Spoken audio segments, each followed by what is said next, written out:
Assalamualaikum warahmatullahi wabarakatuh. Selamat pagi. Bagaimana kabar kalian?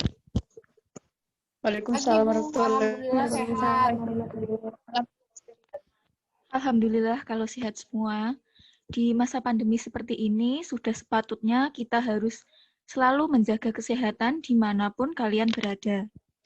Baik, sebelum pembelajaran dimulai, alangkah lebih baiknya kita berdoa terlebih dahulu.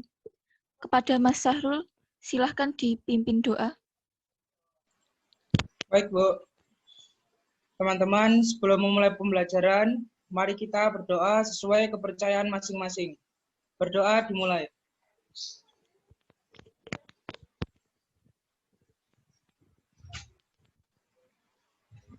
Berdoa selesai. Baik, sekarang saya akan mengecek kehadiran kalian terlebih dahulu. Sri Dewi Ayusefa, Hadir, Bu.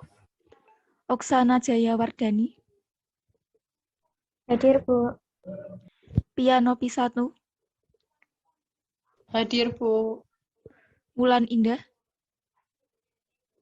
Hadir, Bu. Sahrul Arifin, Hadir, Bu. Ita Fitria. Hadir, Bu.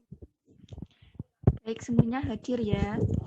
Oke, pada pertemuan kali ini sesuai tadi kita akan membahas mengenai teks puisi dan cara membacanya. Sekarang saya akan share materi terlebih dahulu ya.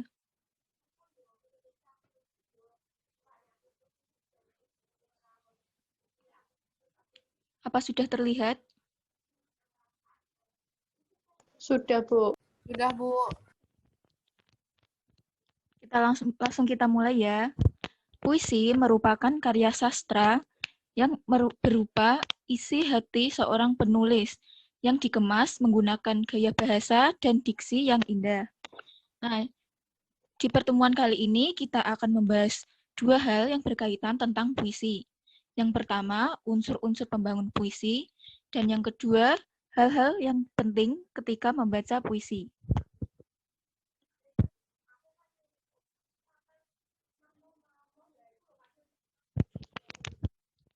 Pertama, kita akan membahas mengenai unsur-unsur pembangun puisi. Unsur pembangun puisi ada dua, unsur intrinsik dan unsur ekstrinsik. Unsur intrinsik dibagi menjadi struktur fisik dan struktur batin. Sedangkan unsur ekstrinsik dibagi menjadi tiga, yaitu unsur biografi, unsur sosial, dan unsur nilai.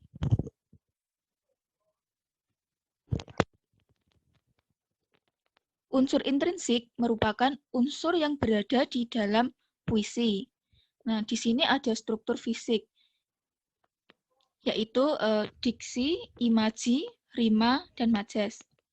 Diksi merupakan pemilihan kata-kata yang menjadi unsur penting dalam sebuah puisi. Nah, jadi ketika membuat puisi itu tidak boleh asal-asalan memilih katanya ya. Harus benar-benar diperhatikan supaya diksi tersebut sesuai dengan tema yang akan kita buat. Misalkan kita akan membuat puisi mengenai laut. Nah, diksinya itu bisa berupa biru, ombak, mutiara, cemara, dan lain-lain. Kemudian ada imaji. Nah, imaji merupakan bentuk penggambaran atau imajinasi penyair yang biasa tertuangkan dalam puisi berupa rangkaian kata-kata untuk memperjelas mengenai apa yang ingin disampaikan penyair. Imaji di sini berkaitan dengan indera manusia. Nah, maka dari itu imaji dibagi menjadi 4. Imaji penglihatan, pendengaran, penciuman, dan perasaan. Imaji penglihatan itu misalnya wanita rupawan itu berjalan menyusuri trotoar. Kemudian kalau imaji pendengar, contohnya samar-samar ku dengar suara nyanyian burung surga. Kemudian imaji penciuman, misalnya semerbak harum mawar membuat hatiku terasa tenang. Yang terakhir itu imaji perasaan, contohnya hatiku begitu rapuh setelah melihatmu. Seperti itu. Kemudian ada rima. Rima merupakan persamaan bunyi berulang secara teratur, baik dalam setiap bait, setiap larik, bahkan setiap kata. Nah, kebanyakan puisi itu mengandung beberapa bentuk rima. Misalnya rima A, A, A, A, B, A, B, A, B, B, A. Seperti itu. Kemudian yang terakhir yaitu majas. Majas atau gaya bahasa merupakan salah satu bentuk gaya bahasa yang mengkiaskan, melambangkan, atau melukiskan sesuatu agar sebuah kalimat dapat lebih hidup dengan menggunakan bahasa yang figuratif. Majas ini jumlahnya banyak sekali ya, sekitar 24 lebih. Nah, di sini misalnya ada majas seperti majas hiperbola, majas simile, majas personifikasi, seperti itu. Kalau majas hiperbola itu majas yang melebih-lebihkan suatu kenyataan. Misalnya, suaranya menggelegar hingga bumi ini dibuat retak. Kemudian majas simile yaitu majas yang mengungkapkan sesuatu secara tidak langsung dengan perbandingan eksplisit yang dinyatakan dengan kata depan dan penghubung seperti layaknya, bagaikan, laksana. Ada yang bisa memberi contoh penerapan majas simile? Saya, Bu. Ya, silahkan. Iya, contoh penerapan majas simile yaitu jiwaku tenang, laksana telaga. Seperti itu, Bu. Ya, benar sekali. Yang dicontohkan tadi sudah ada kata laksana, jadi merupakan majas simile. Kemudian ada majas personifikasi. Nah, majas ini merupakan majas yang mempersamakan benda mati dengan manusia. Jadi benda mati itu seolah-olah menjadi hidup ya. Misalnya, angin bersiul merdu, panas matahari yang menggigit. Nah, seperti itu. Kemudian ada struktur batin. Struktur batin terdiri dari tema, nada, dan amanat. Tema merupakan landasan untuk mengembangkan puisi menjadi ungkapan yang ekspresif. Jadi tema ini merupakan ide yang akan kalian tuangkan ke dalam puisi yang hendak dibuat. Kemudian nada. Nada dalam puisi dapat berupa nada sombong, menggurui, merendahkan, ketakutan, mendikte, santai, mencengkam, dan lain-lain. Struktur batin yang terakhir yaitu amanat. Amanat merupakan pesan atau tujuan yang hendak disampaikan pengarang kepada pembacanya. Jadi setiap puisi itu pasti mengandung pesan moral yang hendak disampaikan pengarang kepada pembacanya. Seperti itu.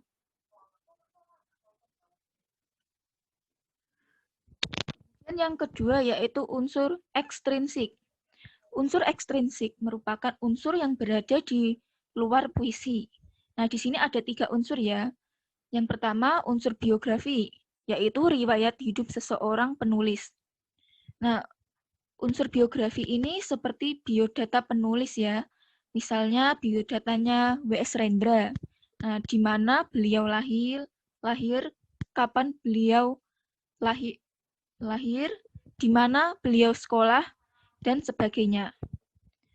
Sedangkan unsur sosial merupakan kondisi masyarakat di sekitar penulis. Kondisi masyarakat di sekitar penulis ini dapat mempengaruhi apa yang akan ditulis oleh penulis. Misalnya, penulis hidup di lingkungan yang kumuh yang diselimuti kemiskinan. Nah, bisa jadi nanti penulis dapat membuat puisi dengan tema kemiskinan. Unsur yang terakhir yaitu unsur nilai. Dalam puisi selalu terdapat nilai-nilai yang terkandung di dalamnya. Unsur nilai pada puisi biasanya berupa nilai-nilai di bidang ekonomi, politik, budaya, sosial, pendidikan, dan lain-lain.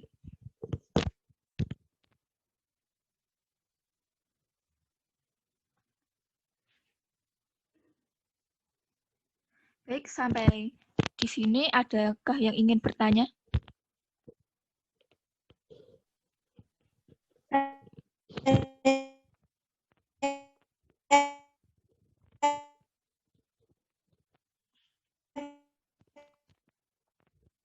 Iya, silahkan.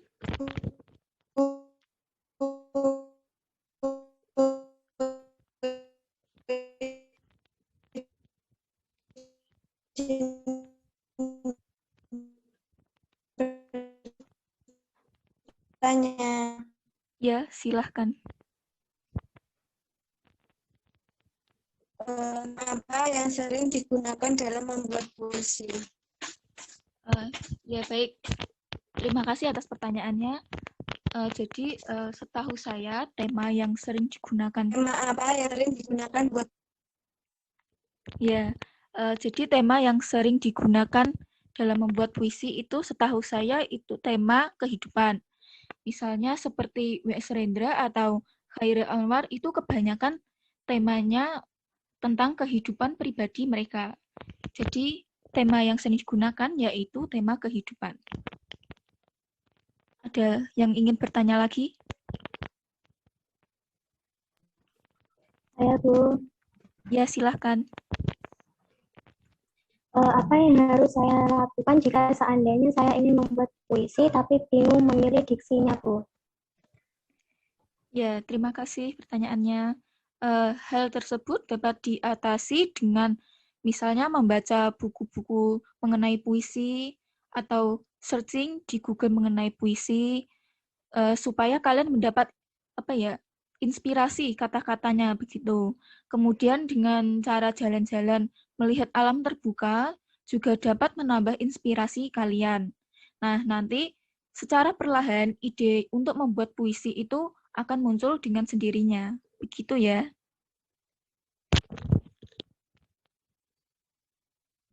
Baik, terima kasih, Bu. Sebelum lanjut ke materi berikutnya, saya akan menayangkan sebuah video. Sajak Anak Muda oleh W.S. Rendra. Kita adalah angkatan gagap yang diperankan oleh takabur. Kita kurang pendidikan resmi di dalam keadilan. Karena kita tidak diajarkan berpolitik dan tidak diajarkan dasar ilmu hukum. Kita melihat pribadi orang karena kita tidak diajarkan kebatinan atau ilmu jiwa. Kita tidak mengerti uraian pikiran lurus karena tidak diajarkan filsafat atau logika. Apakah kita tidak dimaksud untuk mengerti itu semua? Apakah kita hanya dipersiapkan untuk menjadi alat saja? Inilah gambaran rata-rata pemuda tamatan SLTA. Nah, baik. Video tadi merupakan video pembacaan puisi Sajak Anak Muda oleh W.S. Rendra. Nah, sekarang saya akan membahas mengenai vokal, intonasi, dan ekspresi, seperti yang saya tayangkan di video tadi.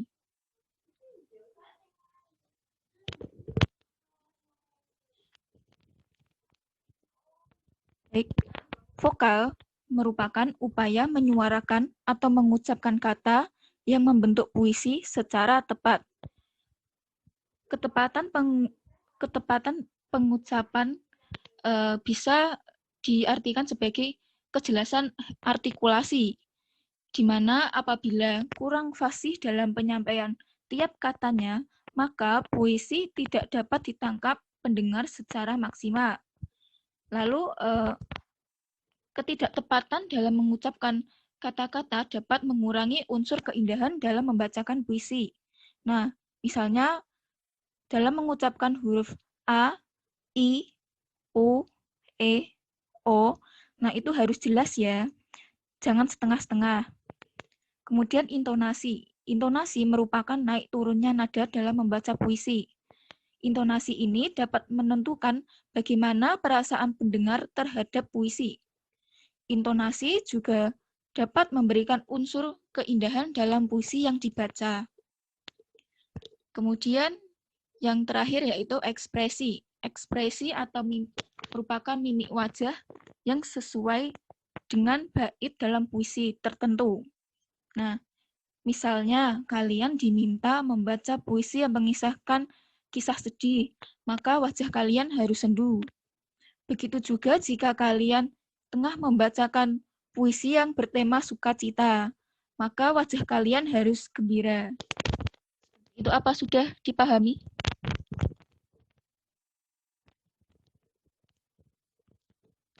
Bisa, Bu. Nah, baik. Itu saja materi pada pertemuan hari ini.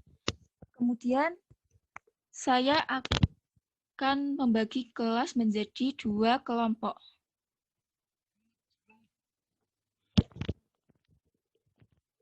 Ya, kelompok pertama yaitu Siva, Oksana, dan Wulan.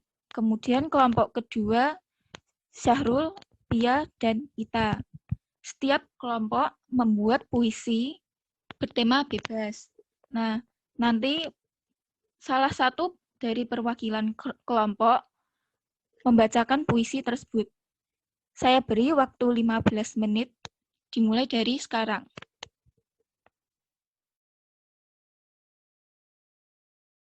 Ya, waktunya sudah 15 menit ya. Sekarang perwakilan dari kelompok 1 bisa membacakan puisinya. Ya, Bu.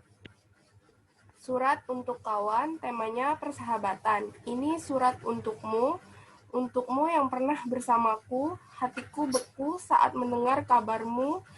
Tanda tanya membendung di pikiranku, apakah ini mimpi atau aku sedang ditipu? Ya, bagus sekali puisinya. Kemudian kelompok perwakilan dari kelompok 2, silahkan.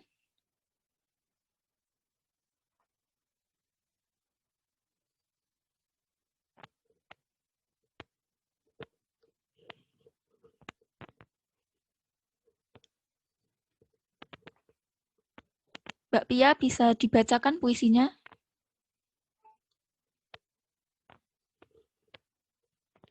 Iya, Bu, maaf, Bu, tadi terkendala sinyal. Iya, tidak apa-apa. Puisinya itu berjudul Bulan Sakral.